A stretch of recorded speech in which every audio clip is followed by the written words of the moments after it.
আজকে খেতে, খেতে কিছু কথা বলবো আপনাদের কাছে।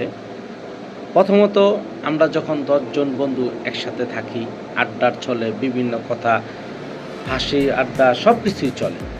যখন একজনের মধ্যে ১০ জনের মধ্যে একজন চলে যায়, তখন ৯ জন মিলে আমরা কি করি? আমার ওই বন্ধুরই সুখের গল্প কিংবা তার ভালো গুণ এগুলি নিয়ে আলোচনা করি না। আমরা কি আলোচনা করি? ওই কেমন জানোস? ওই এমন, এমন এইটা ওইটা আর এইটা ওইটা এইসব ভাব, ওইসব ভাব নানান রকম দোষ খুঁজি। আসলে দোষ খুঁজতে, খুঁজতে এমন এক পরিস্থিতি হয়ে গেছে আমাদের, আমরা না মানে এমন এক অবস্থায় আছি, আমাদের যে প্রচুর পরিমাণের দোষ, আমরা যে অনেক সমালোচিত একটা ব্যক্তি, এটা আমরা নিজেরা ভুলে যাই। কেন? আমরা ক্রমাগত অন্যজনের সমালোচনা করতে, করতে আমরা অভ্যস্ত হয়ে গেছি। আমাদের পরিবেশ থেকে বাসায় হোক, বাইরে হোক, এটা আমাদের প্র্যাকটিস হয়ে গেছে। তো এই প্র্যাকটিসের ফলে না আমরা কারো সুখের গল্প কিংবা কারো গুণাগুণ নিয়ে আলোচনা করি না। তো গুণাগুণ না আলোচনা হওয়ার কারণে কী হয়ে গেছে জানেন?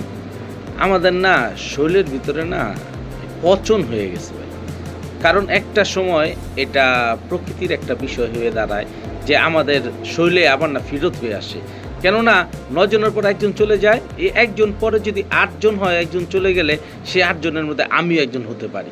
তখন আমাকে নিয়ে একই কথা বলে। তো এই ক্রমাগত এই চলমান বিষয়টা না কারো না কারো উপরে আমরা অ্যাপ্লাই করি।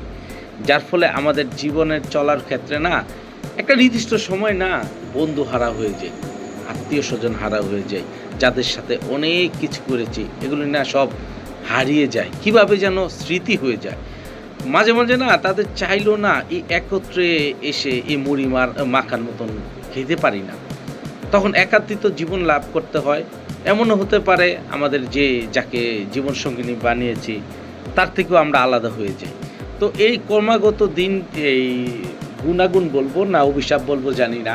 আমাদের এই জায়গা থেকে না বের হয়ে আসতে হবে। বের হয়ে চেষ্টা করতে হবে। একজন আরেকজনকে উৎসাহিত করতে হবে যে ভাই আমরা এই গল্প না বলে আজকে আমরা আড্ডার ছলে আমার এই বন্ধু আজকে নাই।